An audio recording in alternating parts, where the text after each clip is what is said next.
face your fears. The sun was just setting on a clear and brisk fall evening as Diane began making her way home through the winding, cobbled streets of the city. In the countryside, it may have been a lovely twilight, but much of its beauty was lost here. The tall brick buildings crowded close to both of the streets and each other, obscuring the sunset and plunging the ground below into deep shadow.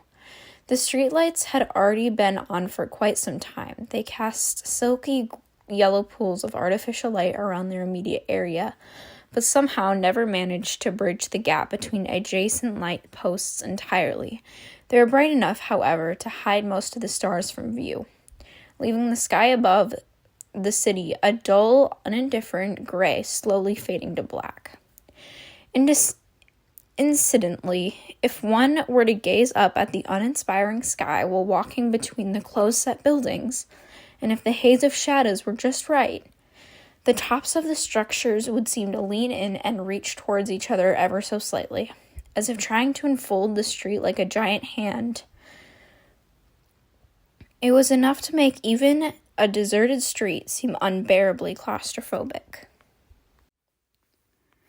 Diane did not gaze up at the uninspiring sky as she walked home. She also did not gaze left or right or anywhere else except forward and slightly downward, fixated on the cracked and uneven brick road immediately ahead of her. Walking the city alone at nightfall could be dangerous, and she knew it. And while it was not quite late enough to mark the transition from mildly risky to downright stupid, it was still plenty late for Diane to feel uncomfortable. She walked briskly, ignoring the shadows of strangers passing on either side of her, the lights and the laughter from the pubs and shops lining the street, and the dark, gaping mouths of shadowy alleyways in between. She wanted nothing more than to be at home, curled up in front of the fire with a good book, and she silently cursed her poor planning as the streets darkened around her. Gradually, such that she could not pinpoint exactly where it began, Diane became aware of a feeling of trepidation exceeding her usual late-night jitters. A shiver drifted down her spine, and she quickened her step, trying to pinpoint the origin of the feeling. It was the sort of feeling one often experiences when alone in dark places. A slight increase in heart rate, a prickle of goosebumps, a creeping sense of unease, and above all, the vague but undeniable feeling that you are being watched. Such feelings are often triggered by something, a movement caught in the corner of an eye, an unexplained noise, a cold breeze, and so on. Diane could not tell what the trigger had been this time, but it bugged her. Around her, the city went about its usual evening routine, not quite bustling, but not yet quiet, seemingly oblivious to the presence of a specific young woman among the many still citizens going about their business. Still, the sense of being watched would not leave Diane. No matter how much she tried to rationalize it away, it tugged at the corners of her mind, raising the hairs on the back of her neck and sending waves of tension throughout her body. Almost home, she thought, just a few more minutes of walking. Just got to get home. But the uneasy feeling only gained momentum as she hurried down the night streets toward her warm little townhouse. Diane became increasingly alert, listening vigilantly to the sounds of the city, the whistle and of the wind through the buildings, the boisterous merrymaking from the pubs, the hushed conversations of passers-by, the buzzing of the street lights, her own footsteps echoing across the cobblestones. Wait. She was suddenly seized with a flash of intuition.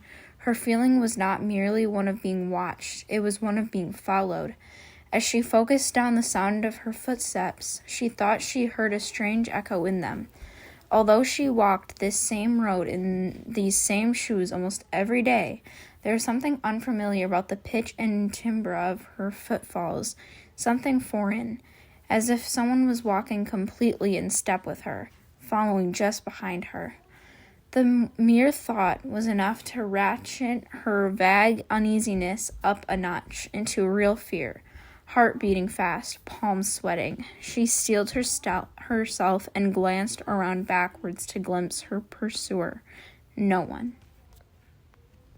The street behind her was almost empty, the closest other pedestrians being a group of 3 apparently tipsy young men staggering away in opposite direction. Just my imagination, she thought. But oddly, this thought did not bring relief, for the feeling persisted after she turned back around. If anything, it grew stronger. She felt the weight of another's gaze fixed on the back of her head. Her mouth grew dry, her hands trembled, the clicking of her footsteps seemed to swell to the exclusion of all other sound. A hollow click-clack, projecting into a silence that now seemed as heavy and suffocating as down blanket. She listened desperately, trying to catch her phantom pursuer in a misstep, or at least to pick out the foreign sound that had made her suspect its presence in the first place. But the difference was impossible to pinpoint with the rational mind, despite the incidence of her subconscious that something was amiss. Attempting to confuse her pursuer, if indeed there was one, she walked a bit faster, then rapidly slower, then did a series of little offbeat trips, skips, and hops, all of which availed her nothing, except perhaps to make her look completely ridiculous to a passer-by. And yet the strange echo continued, nebulous and exclusive, fraying her nerves and feeding her mounting dread that possessed her. Yes, Diane knew that she had an overactive imagination, but she thought she had conquered it years ago. She was a grown woman now, not a child. She shouldn't be imagining things.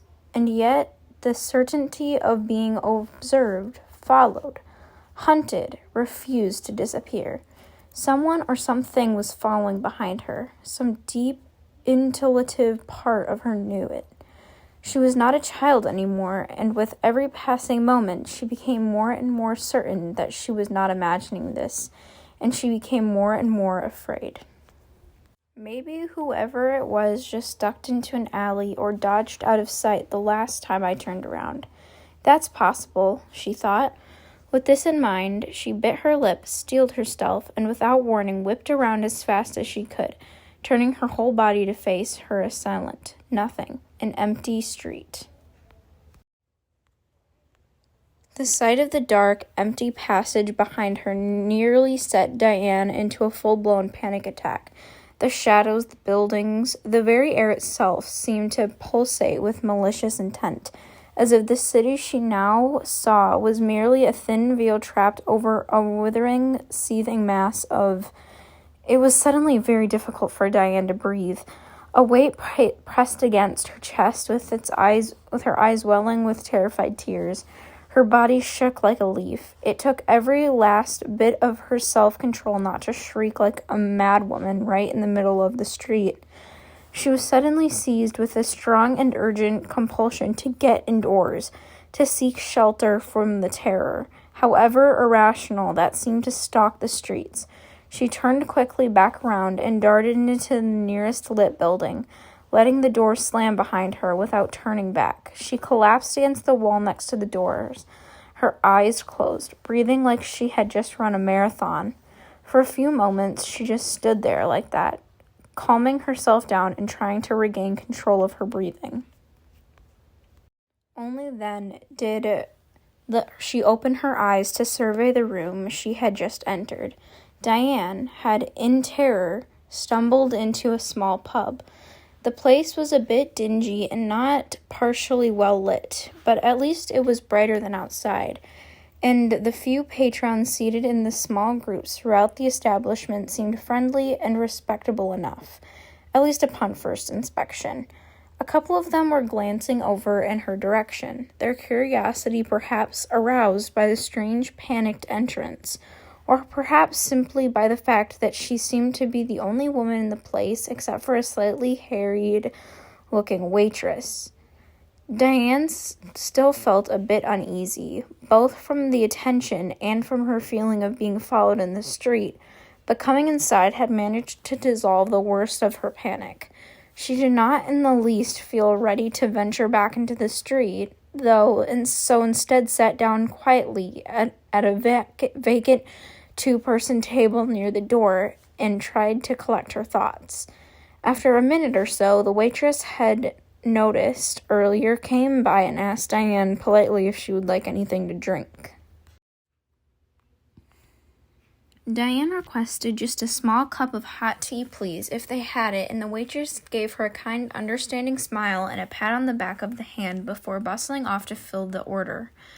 By this point, Diane felt much better, although the lingering feeling of being watched still persisted in the back of her mind. She was seated with her back to the front door and the window of the pub, and a small part of her was still convinced that someone or something was looking in on her through that window.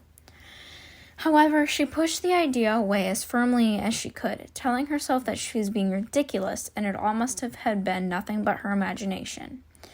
She had gone a fair way towards convincing herself that it was true when a man slid casually into the seat across from her. Well aware that she was the only female patron in the pub, Diane opened her mouth to tell the man that she was not interested in flirting, but stopped when she got a closer look at him. The man was a lot older than she had expected, old enough to be her father. He had short graying brown hair and a slight stubble across his cheeks, and the skin around his bright blue eyes was wrinkled not only with age, but the kindly and wise smile that stretched across his face. Overall, he had a caring aura that, along with the golden wedding band she noticed on his left ring finger, suggested to Diane that this was not some young, self-styled man looking for a date.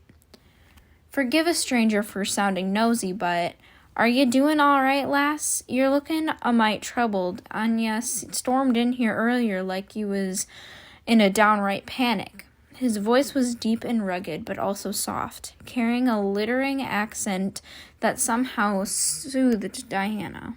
Oh, I'm all right, Diane responded sheepishly. Just had a bit of a fright on my way home. Nothing really, just my imagination, I suppose. Bit embarrassing, actually. I just wanted to stop in, get a bit of a hot drink, and calm down before heading back home for the night.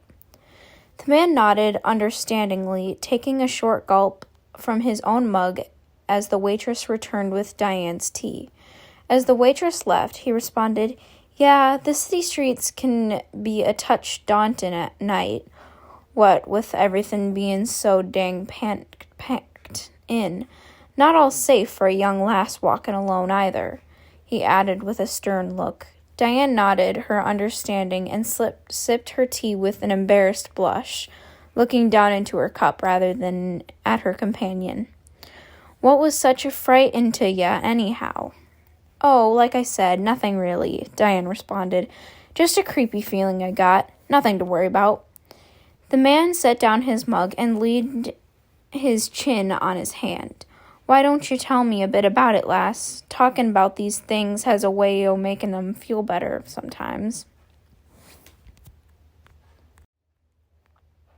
Normally, Diane wouldn't want to reveal something so embarrassing, particularly to a stranger, but she still felt in need of a bit of comfort, and the man seemed so sincere, she wound up telling him the whole story. Surprisingly, instead of nodding his encouragement or even looking amused at her folly, the man's face seemed to grow darker and more troubled as Diane's story progressed. When she had finally finished, the man sat there in silence for more than a minute, biting his lips and staring into his mug. Finally, Diane felt the silence and had gotten too unnerving, and she said to him, Sir?" "Oh," he exhaled in surprise, looking up from his mug. "Oh, sorry, lass, I didn't mean to ignore ya. It's just what?" Diane asked, a creeping feeling of dread starting to seep back into her body. "Well, you hear stories round here, lass. Superstitious nonsense. The most of 'em, but they're so denying. There's some stuff what happens round about these parts at night just ain't been explained. And what you just told me sounds an awful lot like one of the old stories I hear now and again." An icy chill went down Diane's spine. "What story?" The man drummed his fingers nervously on the table, looking torn. Look, I don't want to put a fright in you for no reason, lass, but I was afraid in real superstitious family, and curse me if it ain't been passed along enough for me to think that it'd be risking your safety not to tell ya. Tell me what, please. I want to hear this, even if it's just superstitious.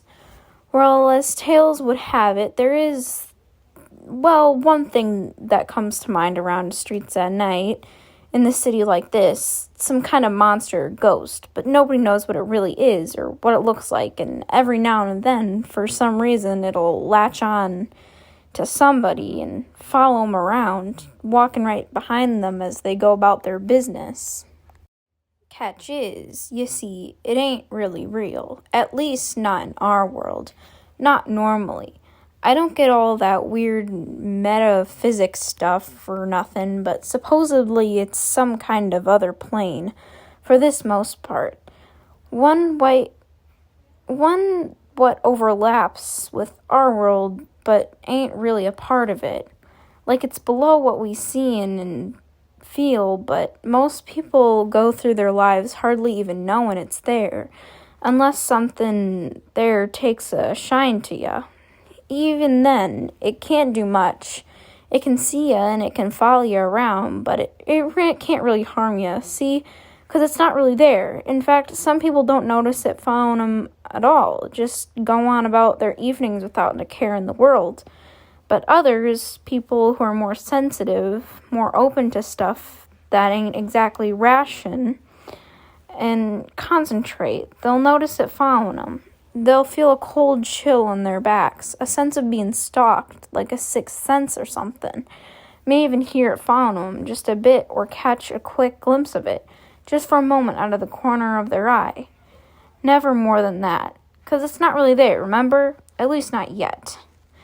Diane gulped. Yet? That's why it's sensitive ones what have to worry about it. See, if you don't notice it, it can follow you around till the cows come home and not make you a slick of difference. If you notice it, though, if you start feeling it and seeing it and expecting it, well, it starts getting more real to you, doesn't it? And as it starts getting more real to you, it starts getting more real, period. The man paused for a moment. You said you looked back in the thing twice, didn't you, lass? And practically speechless with fear, Diane simply gave a series of quick, twitchy nods in response. Well, don't get too scared now, lass, but they say it's been looking what gives it its real strength, looking back and expecting with all your heart to see something there. That brings it closer to this plane, makes it more solid. The first time you look back at it, immediately starts to feel more real to you. Whatever spooked feelings you may have had before, they'll go up tenfold after you look back. The footsteps get louder, the glimpse clearer. You'll be more and more convinced that something's following you around. Something happens the second time you look back. Fear gets jacked up another notch. Monster gets closer and more solid. Starts following right behind you, breathing down your neck. It knows it's getting near to kill. They say the trepidations's near unbearable. You feel compelled to look around one more time. But that's the one thing you should never do. 'Cause the third look is all it takes to bring that thing full on into our world. Real and solid as you are. Turn around the third time and you'll be looking straight in the eye. No one knows exactly what you'll be looking at. Mind you, some say it don't have a form of its own till you give it one, and that when you do, it'll be your worst nightmare, your own personal boogeyman.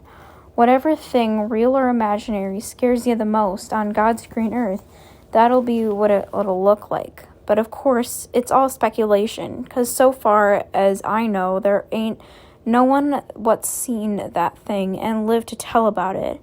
That's the only thing about that's for sure. It's a murderous, evil thing, that an unholy hunger for human flesh and bone. The moment you see it, it'll seize on you and tear you limb from limb, rip you apart and disembowel you while you're still alive and screaming, saving your head for last. Only thing what the police will find of you when it's alone will be some ripped up, bloody clothes and maybe a few silvers o' bone. Some say that's not even the worst part, though. Some say that after it's done devouring your flesh, that thing will steal your very soul and drag it into that other world it comes from, and there it'll torment you for all eternity.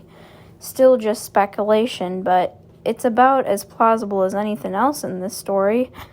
By this time, Diane was white as a sheet and trembling in sheer terror. She felt certain that the awful monster the man had described was exactly what was stalking her. The story had reiterated exactly how she had felt while walking out there in the streets a few minutes earlier. "Well, what do I do?" she asked the man in a pleading voice. "How do I get it away from this thing? Did I lose it by coming in here?" The man shook his head mournfully. "Probably not, lass. From what I heard, it don't give up that easy. Even if it didn't follow you in here, which would explain you feeling a bit better, it's probably still standing outside waiting for you. It's smart. It knows this ain't your home, and it's real determined. All it wants is ya. I'm sure you could tell." Diane hid her face in her hands and let out a quiet sob. Yes, she could tell. She could feel its horrible eyes on her through the window, even now, boring into the back of her head. "Then what do I do?" she asked, her voice trembling with repressed tears. "How can I make it go away? There has to be a way. There just has to be." "There is, lass," the man said in a soothing voice. "And it's plenty simple thing, too, but it won't be easy. Remember, that thing ain't real until you look bad at it the third time. It can't hurt you unless you do that. What you have to do is go home. Go out there and walk straight down the street to your house. And no matter what you do, no matter what you see, no matter what you hear, no matter how strong the compulsion hits you, you must not look back. You already looked back twice. One more and it'll have you for sure. Go home and walk into your house, but don't look back just yet. Not even to lock your door behind you. That thing don't care about locks and doors. Not really. And you're not safe even in your own house. Not till you complete the ritual. It's like knocking on wood or throwing spilled salt over your shoulder. It'll drive bad things away.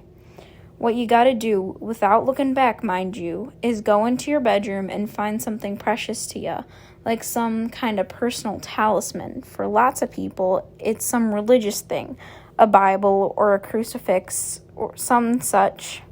But it doesn't have to be. Just a meaningful to you.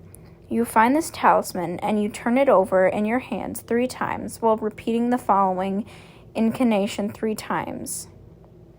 Tenebras non timeo quae nihil resitent. I think it's Latin or something. Anyway, once you do that, the monster should be driven away, and you can go ahead and open your eyes and turn around. Then go lock up your doors and go straight to bed, and everything will be better in the morning. Having failed once, the monster ought to never come after you again. The man paused and appraised the terrified young woman sitting across from him. "Think you can do that, lass?" Diane took a deep breath and sipped down the last of her hot tea, trying her best to calm and center herself.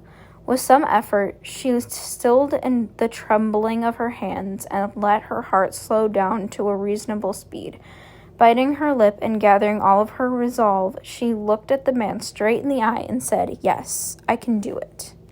"Good. You look like a strong and smart woman to me, lass. You'll do just fine. Just remember not to look back, no matter what. Could you maybe come with me? Walk me home? It would be easier with someone by my side to talk to." The man shook his head. "Sorry, lass. It just don't work like that. You started this thing alone. You gotta finish it alone. But you can do it. I believe in ya." Diane bit her lip and nodded. "Okay, I think I can get it. Thank you." "No problem at all, lass. Think you're ready?" Squeezing her fists tight and gathering all her courage, Diane nodded again. Once with finality, she stood up. "Good luck to you, lass. You should be okay going out the door, but once you've turned down the roads towards your house, don't look back the other way again for anything." "All right, goodbye then. Thank you so much." And with that, Diane turned and strode purposefully towards the door. As she reached it, she realized somewhat sheepishly that she hadn't even asked the man's name. However, she did not go back in to ask him. She felt that if she turned away from the door now, she might never be able to muster up the courage to go through it again. Steeling herself as if to dive into cold water, she pushed open the door to the pub and walked briskly back into the street, head down, turning immediately to her right, in the direction of home. There was literally no turning back now. Almost as soon as she stepped onto the road, Diane felt the suffocating terror descend on her again, even stronger than before. The feeling of eyes boring into the back of her skull was almost painful, her brain being pierced by two icy beams. For the first time, she couldn't move out of the corner of her eye, shadows that really shouldn't be there if she were truly alone. While she was in the pub, the sun had set completely, and it was now pitch dark, except for the weak, unnatural yellow of the streetlights. The city streets were mostly deserted, and the silence was palpable, except for Diane's footsteps and unnatural echoes of her pursuer.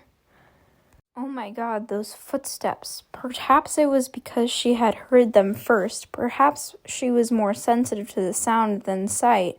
But the echoing footsteps behind her now seemed the most real of all.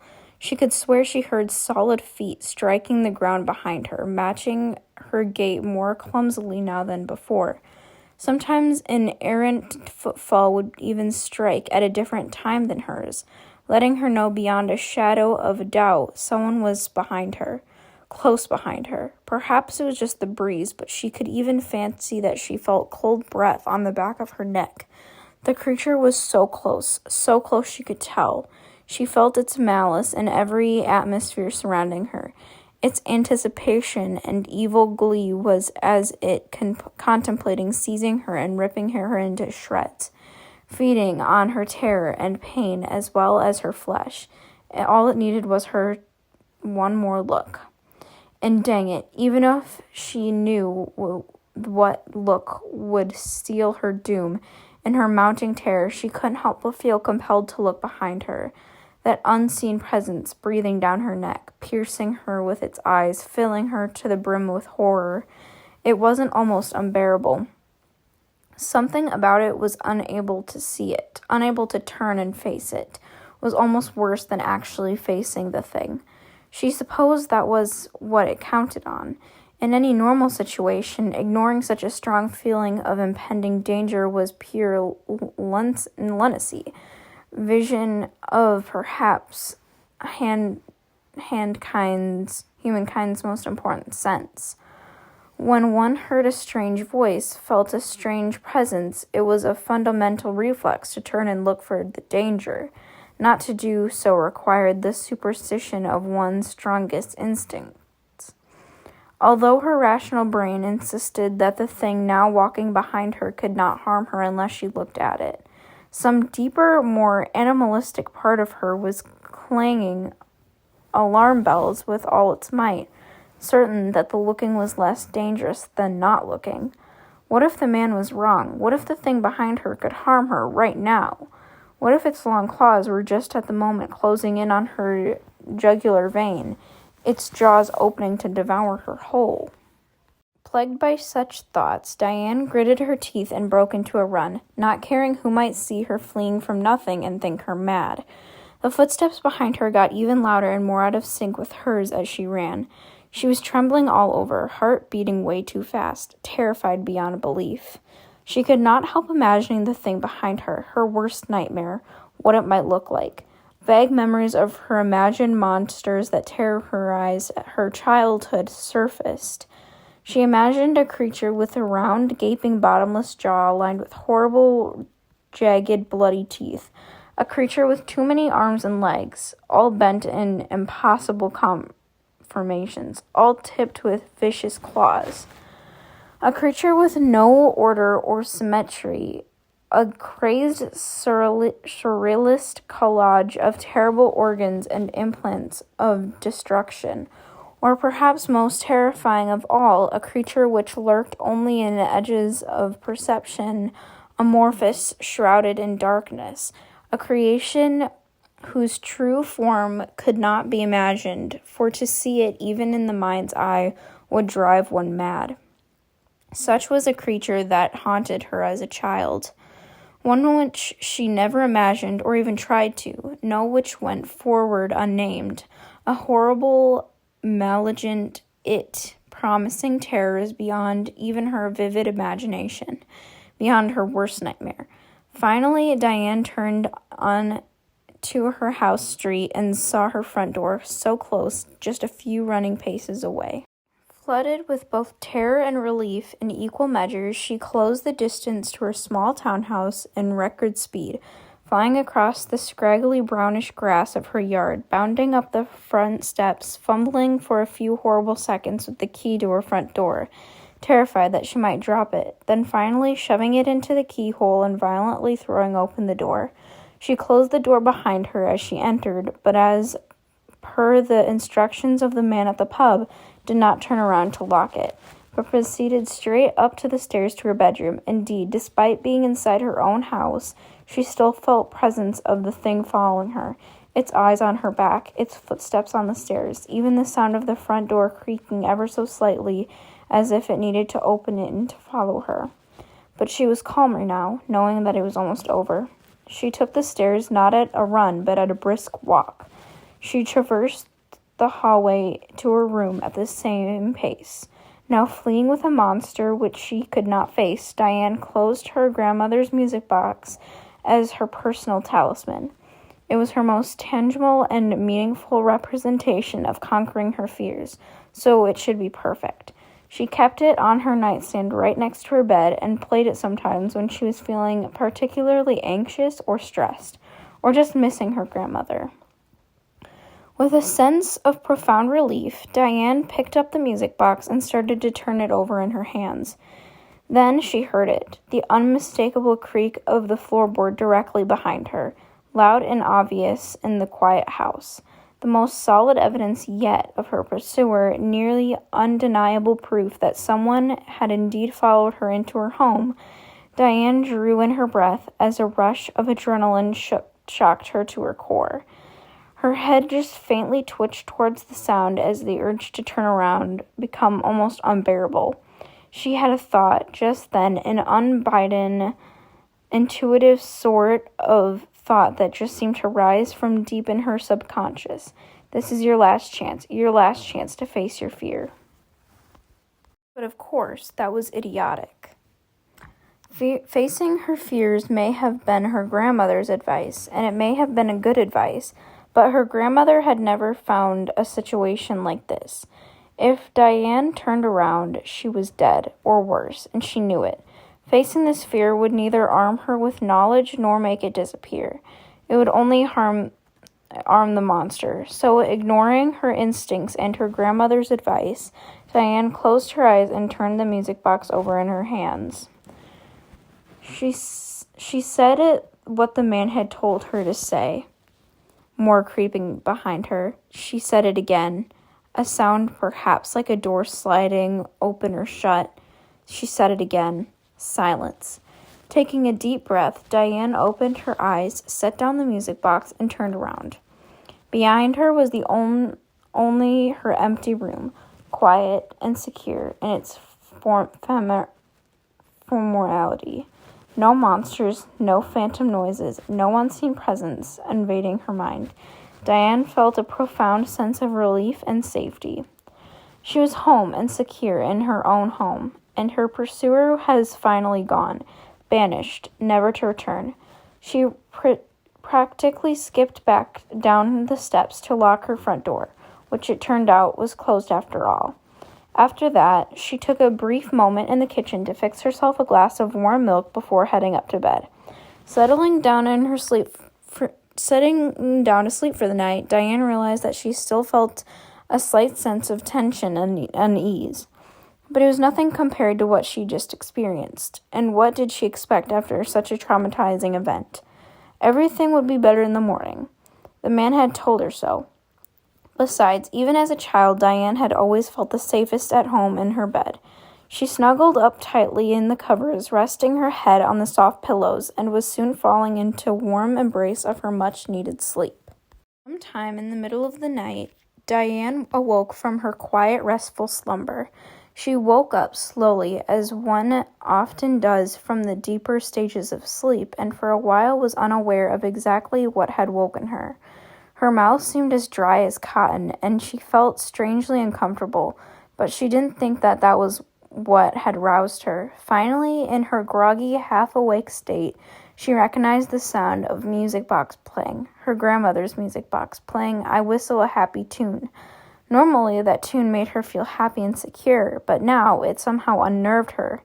Coming awake a little bit more, she realized, wait, how could the music box be playing right now? Someone would have to wound it. When the full implications of what thought she hit her, it snapped her into full awareness like a splash of cold water. She bolted upright in bed, or would have if she had been able. Unfortunately, she found her movement restricted, and all that her attempt to sit up accomplished was send shooting pains throughout her wrists and ankles. Badly frightened now, she attempted to cry out, but found her cries muffled. That cottony feeling in her mouth had been just from dryness. She was gagged, and the pains in her wrists and ankle twisting experimentally and looking down at the foot of her bed. She found that she was tied to her bedpost with thick ropes. Just as she thought that she could not get any more terrified, she heard a sound above the music box that sent her spiraling into the depths of panic she hadn't even known existed, the chilling sound of metal sliding against metal. She struggled with all her might, pulling at her bonds and making muffled noises through the cloth gag, but the ropes held tight, and no noise she made was nearly loud enough to penetrate the walls of the room. Suddenly, off to her right, a voice spoke to her. "Ah, you're awake then. You're quite the heavy sleeper, you know. Didn't even flinch when I was trying you down, like a little music does the trick right quick. Odd, eh?" The voice, obviously masculine, sounded ridiculously conversational given the extremity of the situation and the disturbing content of its words. It also sounded vaguely familiar. It's funny. I was sure for a second there I was going to be caught when I stopped on the dang creaky floorboard. I mean, I thought for sure you were going to turn around. Then you would scream blue murder and probably woke up the whole dang neighborhood, ruined everything. That would ya. But you're good at following instructions, ain't ya? Never turned around once, right? You never one determined wrench, and I couldn't be happier about it. The voice chuckled darkly as Diane continued to struggle pointlessly, and the sound of grinding metal continued to grate her on her ears. Determined and superstitious. Yep, that's a hell of a combination. Just to put your mind at ease, you should know that there ain't no ghoulies or ghosties following ya. Just another world. Nothing's trying to steal your soul. Those footsteps you heard behind ya on the pub, those were probably nothing except your imagination and running away with ya. Those footsteps you heard after you stopped at the pub, though. Diane's captor slowly stepped into her field of vision. It was the same man from the pub. His once kind smile now twisted into a mocking grin of pure malice and predatory excitement. In his hand was a vicious-looking, freshly sharpened butcher knife. With a cruel chuckle, the man finished, "Well, those were me."